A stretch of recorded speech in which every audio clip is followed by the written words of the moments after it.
So I'm here with Mark, who wrote for us at the International School of London, Pandemexplosion, and it's a play about the pandemic, and it's a play about the explosion in Beirut.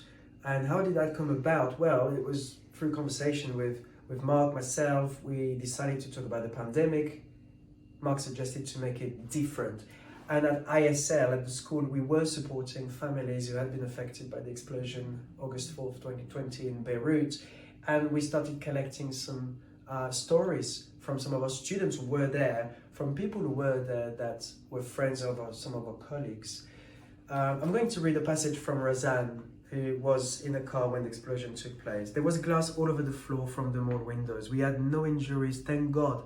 But people coming out onto the streets had like blood over their faces from the glass. It looked like, this is very dramatic, it looked like the end of the world. Mum told us to calm down.